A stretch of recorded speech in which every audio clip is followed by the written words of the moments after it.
Hello class 8। आप सभी का स्वागत है आपकी विज्ञान की कक्षा में। आशा करती हूँ कि आप सब स्वस्थ होंगे और अच्छे से खूब मन लगाकर पढ़ाई कर रहे होंगे। बच्चों, आज हम पढ़ेंगे पाठ 10 और पाठ का नाम है ध्वनि यानी कि साउंड। चलिए शुरू करते हैं।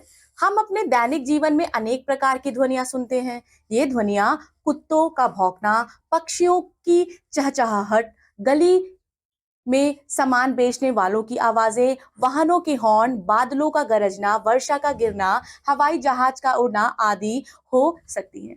आप सभी अपने चारों तरफ हमेशा सुबह से लेकर शाम तक, शाम से लेकर रात तक अनेक प्रकार की हम आवाजें सुनते हैं। कभी घर में हम अपने परिवार के सदस्यों की आवाज सुनते हैं, कभी गाड़ियों की आवाज सुनते हैं, कभी किसी पक्षी की आवाज सुनते हैं ना बच्चों। सो आवाजें जो है वो अनेक प्रकार की होती हैं। कुछ आवाजें हमारे कानों में मधुर संगीत की तरह सुनाई पड़ती हैं। कुछ आवाजें तो हमें अच्छी लगती हैं। अगर हम कोई म्यूजिक सुनते हैं, कोई हमारा फेवरेट सॉन्ग है वो सुनते हैं, तो हमें वो मधुर लगता है, मेलोडियस लगता है। हम एवं हमारे मन तथा हृदय को लुभाती है। हमारे आसपास कई प्रकार के वाहन चलते हैं जिनकी आवाज धीमी तथा तेज होती है। हम आपस में बातचीत करते हैं, उससे भी ध्वनि होती है। ध्वनि मधुर तथा कर्कश भी हो सकती है। ध्वनि कैसी भी हो सकती है? मधुर भी हो सकती है, सुनने में अच्छी भी लग सकती है और सुनने में बेकार कर्कश भी होती है। ध्वनि के द्वारा हम अपना मनोरंजन करते हैं, जैसे रेडियो तथा टेलीविजन आदि की आवाज के द्वारा हम नाटक, संगीत भरे गाने, समाचार आदि सुनते हैं। How the sound is made. अब ये जो ध्वनि है वो कैसे बनती है? ध्वनि कंपन करती हुई वस्तु द्वारा उत्पन्न होती है। ध्वनि कैसे उत्पन्न होती है? जब कोई भी ऑब्जेक्ट वाइब्रेशन करता है, वाइब्रेट करता है। यह तब उत्पन्न होती है जब कोई वस्तु तेजी से इधर उधर गति करती है। इस प्रकार की गति को कंपन, वाइब्रेशन कहते हैं। जब आप किसी कंपन करती वस्तु को स्पर्श करते हैं तो कंपन तथा ध्वनि रुक जाते हैं। आप एक धातु प्लेट को बजाकर ध्वनि उत्पन्न कर सकते हैं। आपकी हथेली कंपन महसूस करती है। आप कंपन महसूस करते हैं यदि आप अपनी हथेली को एक ट्रांजिस्टर के सामने रखें। ध्वनि का माध्यम, मीडियम क्या है साउंड का? ध्वनि ऊर्जा का एक रूप है। ध्वनि क्या है? साउंड भी एक तरह की बच्चों एनर्जी, एक तरह की ऊर्जा है। ठीक है, जो कि एक माध्यम के अणुओं द्वारा आगे पीछे कंपन करने के कारण होती है, जिसको आप एक कंपनशील स्वरित कांटे द्वारा उत्पन्न जल की छाया क्षय द्वारा समझ सकते हैं। यदि एक माध्यम में कोई अणु उपस्थित नहीं है, जैसे चंद्रमा पर तो वह कोई ध्वनि नहीं हो, वहां कोई ध्वनि नहीं होगी। ध्वनि कंपनों के रूप में एक ऊर्जा है जिसको कानों द्वारा पहचाना जा सकता है। वायु में गति करने वाले ये कंपन ध्वनि तरंगे कहलाते हैं।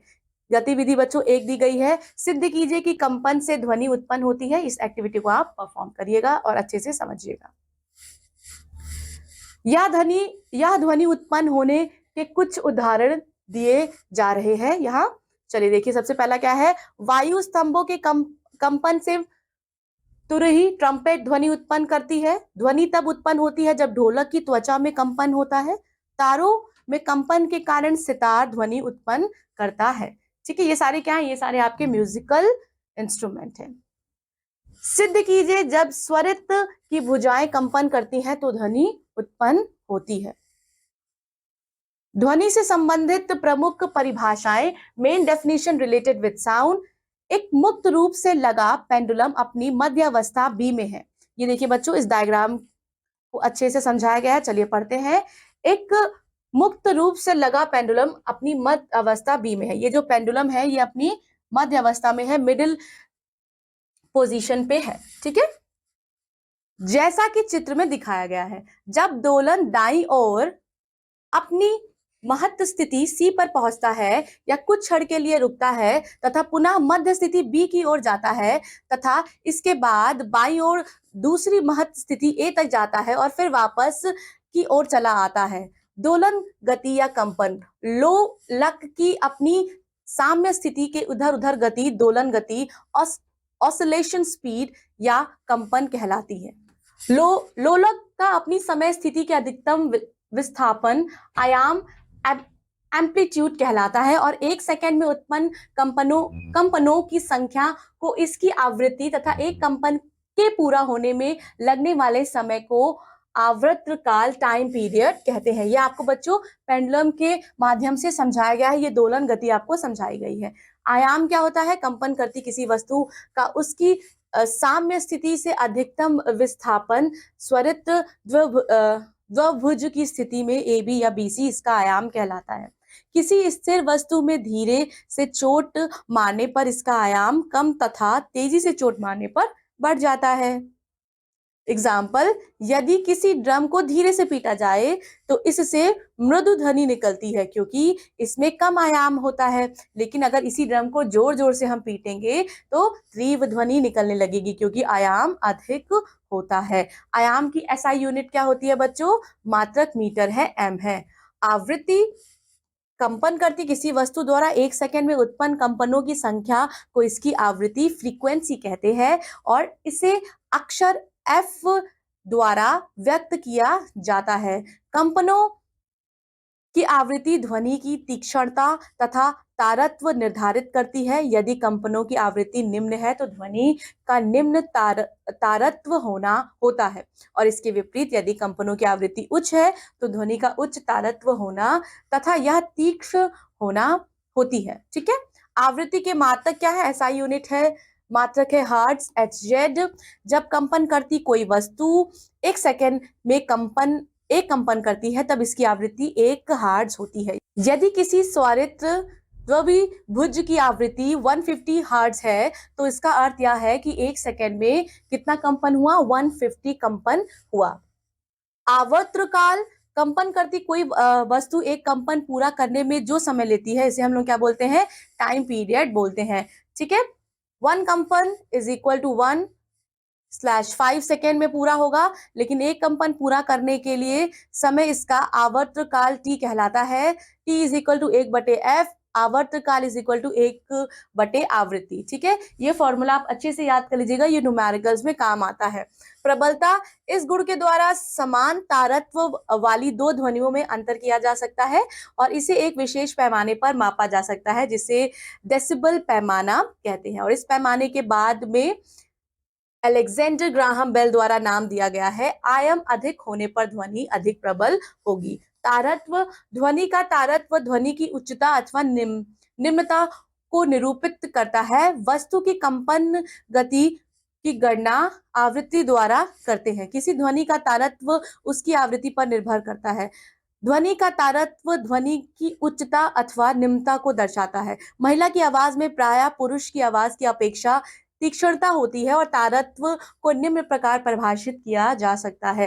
तारत्व ध्वनि का वह गुण है जिसके द्वारा एक एकजुट या तीक्ष्ण नोट में ग्रेव या फ्लैट नोट से अंतर किया जा सकता है। ध्वनि का तारत्व कंपन करती वस्तु की आवृत्ति पर निर्भर करता है। आवृत्ति उच्च होने पर तारत्व उच्च होगा और ध्वनि तीक्ष्ण होगी। आवृत्ति निम्न होने पर तारव क्या है? वो भी निम्न होगा और ध्वनि कैसी होगी? फ्लैट होगी।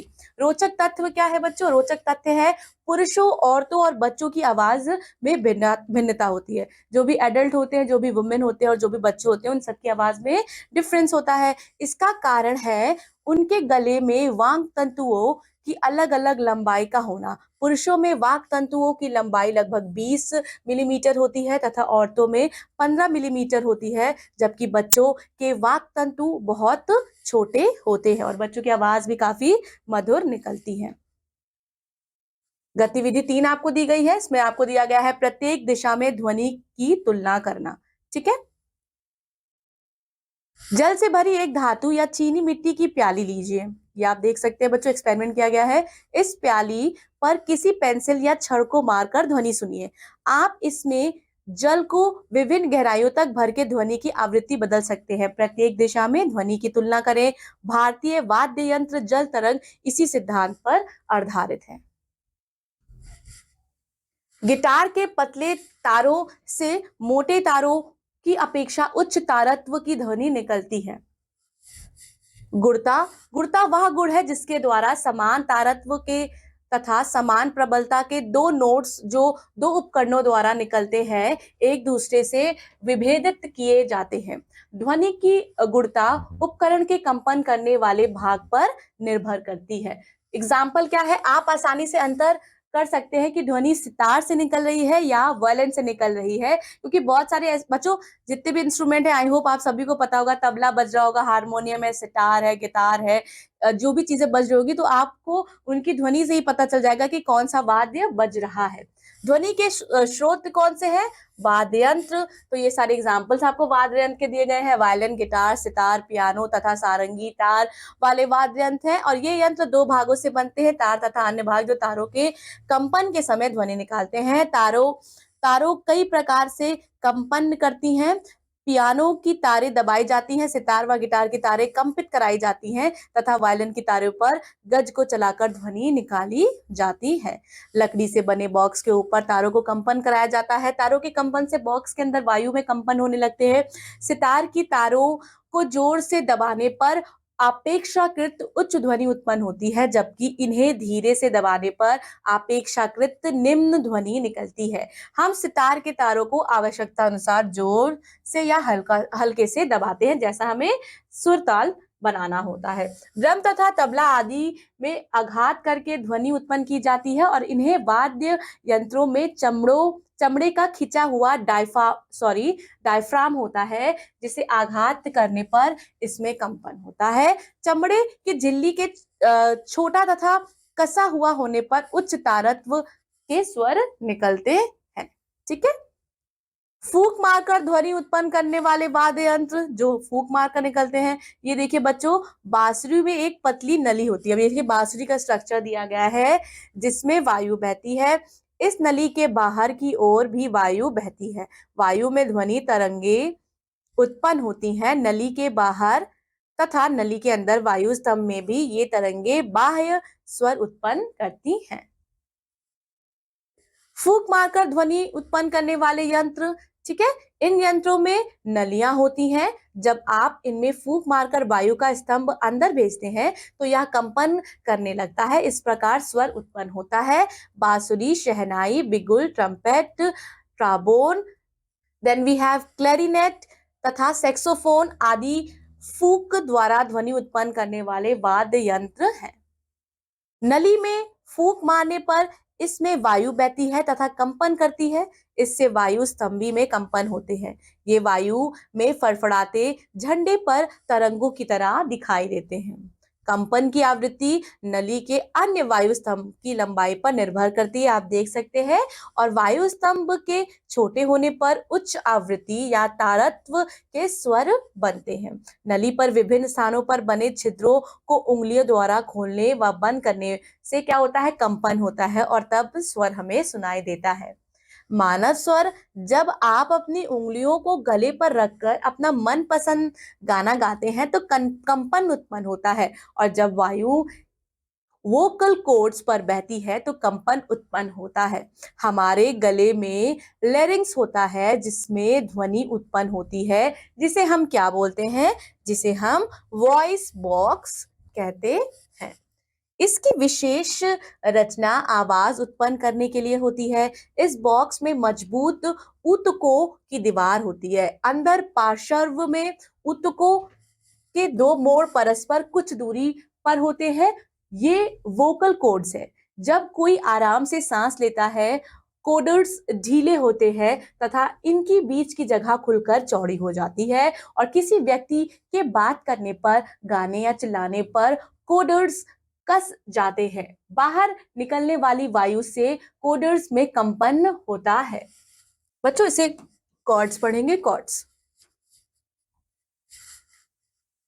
अधिकतर वयस्क पुरुषों की आवाज वयस्क नारियों की अपेक्षा भारी होती है। हम सभी को पता है मेल की जो आवाज होती है वो थोड़ा भारी होती है, और फीमेल की आवाज के कंपैरिजन में ऐसा इसलिए होता है क्योंकि पुरुष की लिरिंक्स नारी के लिरिंक्स की अपेक्षा बड़ा होता है तथा इनमें लंबे कोड्स होते हैं। एड्स, जिन्हें हम क्या बोलते हैं? एडम्स एप्पल बोलते हैं। थायराइड ग्रंथि की संरचना प्राय पुरुषों में दिखाई देती है, लेकिन महिलाओं में मुश्किल से दिखाई पड़ती है। ये आपको बच्चों क्या दिया गया है? ध्वनि की प्रबलता दी गई है, ध्वनि और डेसिबल दिया गया है। इस टेबल को आप अच्छे से याद कर लीजिएगा। श्रव्य तथा अपश्रव्य ध्वनि तरंगे, audible and inaudible sound waves. मानव के कान कंपन करने वाली सभी वस्तुओं की ध्वनियों को नहीं सुन सकते हैं। वास्तव में हमारे जो कान हैं 20 हर्ट्ज से कम आवृत्तियों की ध्वनियों को नहीं सुन सकते हैं। इस प्रकार की ध्वनियों को हम इनऑडिबल ध्वनियों के रूप में जानते हैं। इस प्रकार 20,000 हर्ट्ज से अधिक आवृत्ति की ध्वनियां भी हमारे कानों के लिए अपश्रय होती हैं। इस प्रकार 20 हर्ट्ज से 20,000 हर्ट्ज के बीच की तरंगे हमारे कानों के लिए श्रय ऑडिबल होती हैं। उद्योगों में पराश्रय ध्वनि तरंगों के उपयोग, use of ultrasonic sound waves in industries, उसका यूज क्या है, चलिए देखते हैं। इन तरंगों का प्रयोग धातु से बनी वस्तुओं का पता लगाने में किया जाता है। इनका प्रयोग धात्विक यौगिकों के कई भागों की मोटाई का पता लगाने के लिए किया जाता है। ये तरंगे डिश वॉशिंग मशीनों में प्रयुक्त होती हैं। इनका प्रयोग मानव शरीर के आंतरिक अंगों की छाया बनाने के लिए होता है। बच्चों, बहुत सारे लोगों के पेट में जब दर्द होता है तो वो अल्ट्रासाउंड टेस्ट कराने जाते हैं। इन तरंगों का प्रयोग दूध को सामंग करने में होता है, अर्थात पराश्रय तरंगों से दूध में हलचल होती है। इन तरंगों का उपयोग बच्चों जोड़ों व मांसपेशियों के दर्द के इलाज में किया जाता है और तरंगों का उपयोग चूहों तथा कॉकरोच आदि को भगाने में भी किया जाता है। जंतुओं द्वारा पराश्रय ध्वनि तरंगों का उपयोग ultrasonic sound waves by animal. So कुत्ते 40,000 हर्ट्ज तक की आवृत्ति को सुन सकते हैं। इन्हें सीटी का जवाब देने के लिए विशेष रूप से प्रशिक्षित किया जा सकता है तथा यह गैलेंटन विसिल कहलाती है। इस सीटी की आवाज मनुष्य द्वारा नहीं सुनी जा सकती। डॉल्फिन व्हेल के परिवार से होती है। वह पराश्रव ध्वनि तरंगों का उपयोग अपने शिकार खोजने में करती है। चमगादड़ भी आवृत्ति में कंपन उत्पन्न करते हैं। चमगादड़ की आंखें बहुत कमजोर होती हैं। रात में जब चमगादड़ उड़ते हैं तो वो इन्हीं साउंड को सुन के जो मनुष्य या कीटों को सुनाई नहीं पड़ते, जब ये तरंगे कीट से टकराती हैं वे वापस लौट जाती हैं। परावर्तित ध्वनि को ग्रहण करने पर चमगादड़ कीट का पता लगा लेते हैं तथा उसे खा जाते हैं। ध्वनि के संचरण के लिए एक माध्यम की आवश्यकता होती है। अब जो ध्वनि है उसके लिए एक मीडियम की आवश्यकता होती है। ध्वनि किसी भी माध्यम से संचरण कर सकती है, चाहे वो ठोस हो, द्रव हो या गैस हो, सॉलिड हो, लिक्विड हो या गैस हो, परंतु निर्वात में नहीं। आप पटरी की ओर अपने कान करके यह पता लगा सकते हैं कि ट्रेन आ रही है या नहीं। यदि ट्रेन की आवाज सुनाई दे रही है और इसकी प्रबलता बढ़ रही है तो इसका क्या अर्थ है, तो इसका अर्थ है कि ट्रेन आ रही है तथा इसके विपरीत घट रही है तो इसका अर्थ यह है कि ट्रेन स्टेशन से दूर जा रही है। द्रवों में ध्वनि का संचरण, ध्वनि द्रवों में भी संचारित हो सकती है परंतु यह वायु की अपेक्षा द्रवों में तेजी और ठोसों की अपेक्षा मंद गति से संचरित होती है। चलिए गतिविधि 4 आप अच्छे से पढ़िएगा। इसमें दर्शाइए कि ध्वनि वायु की अपेक्षा द्रवों में तेजी से संचरित होती है। ठोसों में ध्वनि संचरण, ध्वनि तरंगों ठोसों में तेजी से गति करती है। बच्चों के खिलौनों का टेलीफोन ठोसों में ध्वनि ऊर्जा का परागमन पर आधारित होता है। एक्टिविटी 5 दी गई है, इसमें आपको दर्शाना है कि ध्वनि ठोसों में संचरित होती है। ठीक है। Speed of sound in air. अब वायु में ध्वनि की चाल क्या होती है? ध्वनि की चाल उस पदार्थ की स्पीडता पर निर्भर करती है जिसमें यह संचारित हो रही है। सॉलिड में हो रही है, लिक्विड में हो रही है, गैस में हो रही है। अधिक संपीड्य पदार्थ में ध्वनि तरंगे धीमी गति से संचारित होती हैं। वायु द्रवों तथा ठोसों की अपेक्षा अधिक संपीड्य है, अतः ध्वनि ठोसों तथा द्रवों में वायु की अपेक्षा तेजी से संचरित होती है। ध्वनि के परिवर्तन को दर्शाइए। ये एक्टिविटी आप अच्छे से पढ़िएगा। इसमें ध्वनि के परिवर्तन को दर्शाया गया है। छोटे कमरे में ध्वनि जो आपके पास सीधे पहुंचती है तथा दीवारों से परावर्तित होकर आपके कानों तक जा पहुंचती है, लगभग एक ही समय पर होती है। अतः आप इन ध्वनियों को अलग अलग तथा साफ साफ सुन सकते हैं। जब दो ध्वनियों के बीच 1 सेकेंड 1/10वां अंतराल हो, अतः परिवर्तित ध्वनि तथा मूल ध्वनि को सुनना तक संभव है यदि आप परिवर्तित पृष्ठ से 17 मीटर या इससे अधिक दूरी पर हों। यदि प्रत्येक तथा ध्वनि के परावर्तन पृष्ठ के बीच की दूरी d हो तथा ध्वनि की चाल v हो, तब किसी गूंज सुनने में लगा समय निम्नलिखित प्रकार से निकाला जा सकता है। t is equal to 2d बटे v। Why the sounds differ, ध्वनियां जो है वो अलग अलग प्रकार की क्यों होती है? विभिन्न कंपन करती हुई वस्तुओं से भिन्न भिन्न प्रकार की ध्वनियां निकलती हैं। हम एक सितार तथा वायलिन के बीच आसानी से अंतर कर सकते हैं। कौन सी चीज ध्वनियों को भिन्न बनाती है? कौन सी बनाती है बच्चों? विभिन्न प्रकार की वस्तुओं से भिन्न ध्वनियां निकलती हैं, क्योंकि उनमें किसी एक या दोनों के भिन्न प्रबलता या तारत्व होता है। प्रबलता समान आवृत्ति की एक मंद ध्वनि को तीव्र ध्वनि से अलग करती है और ध्वनि से प्रबलता कंपन करती है। वस्तु के आयाम पर निर्भर करती है, अर्थात आयाम अधिक होने पर प्रबलता भी अधिक होती है। महिला की आवाज पुरुष की आवाज की अपेक्षा तीक्ष्ण होती है। तीक्ष्ण ध्वनि को उच्च तारत्व की ध्वनि हम कहते हैं। तारत्व ध्वनि की कुछ निश्चित आवृत्तियों के कारण कान में उत्पन्न प्रभाव है। तारत्व कंपन करती वस्तु की आवृत्ति पर निर्भर करता है, अर्थात तारत्व उच्च होने पर आवृत्ति भी उच्च हो जाती है तथा तारत्व जब निम्न होगा तो आवृत्ति भी निम्न हो जाएगी। ठीक है। वाद्य यंत्र जैसे बांसुरी तथा जल तरंग भी उपर्युक्त सिद्धांत पर कार्य करते हैं। तेज चाल से चलती हुई वायु उच्च तारत्व की सीटी की ध्वनि निकालती है, क्योंकि उच्च आवृत्ति के साथ कंपन करती है। मच्छर जैसे ही अपने पंख तेजी से चलाते हैं, उच्च तारत्व की ध्वनि उत्पन्न करते हैं। कैसे मेजर करते हैं बच्चों? ये देखिए, आपको तालिका दी गई है ध्वनि के प्रकार एवं उनकी प्रबलता। ठीक है, ये बातचीत, ध्वनि के प्रकार, प्रबलता की सीमा और मनुष्य के कान पर ध्वनि का प्रभाव। इस टेबल को आप अच्छे से याद करिएगा। अब हम पढ़ते हैं बच्चों साउंड पोल्यूशन। जैसे वाटर पोल्यूशन होता है, एयर पोल्यूशन होता है, उसी तरह से ध्वनि प्रदूषण भी होता है। विभिन्न स्रोतों से अनिश्चित शोर तथा तेज ध्वनि द्वारा पर्यावरण में उत्पन्न अवरोध ध्वनि प्रदूषण कहलाता है। ठीक है, किसी निश्चित स्थान पर ध्वनि प्रदूषण को परिभाषित किया जाता है ध्वनि की प्रबलता द्वारा, ध्वनि की अवधि द्वारा। ध्वनि प्रदूषण के कौन कौन से स्रोत हैं? सबसे ज्यादा बच्चों इंपॉर्टेंट स्रोत है यातायात। जो गाड़ियां हैं, यातायात के साधनों से ध्वनि प्रदूषण होता है। वायुयान द्वारा, ट्रेनों द्वारा, वाहनों के हॉर्न द्वारा, पेट्रोल व डीजल से चलने वाली सभी वाहनों द्वारा। आसपास की वस्तुओं, जब शादी होता है बच्चों, शादी तथा धार्मिक अवसरों पर भवनों, इमारतों आदि के निर्माण से उत्पन्न शोर होता है। गली में सामान बेचने वाले के शोर, विभिन्न अवसरों पर पटाखों का छुड़ाना, ट्रेडिंग कंपनियों द्वारा सार्वजनिक विज्ञापन करना। फैक्ट्रियों से भी बच्चों बहुत सारे जो है ध्वनि प्रदूषण होते हैं। ये देखिए बच्चों, इनके डेसिबल की प्रबलता दी गई है। एरोप्लेन है, ये आपका वैक्यूम क्लीनर है और ये आपका एवरेज होम है। फिर पत्तियों का खड़कना और फिर आपका ये है शोर गुलयुक्त रेस्टोरेंट।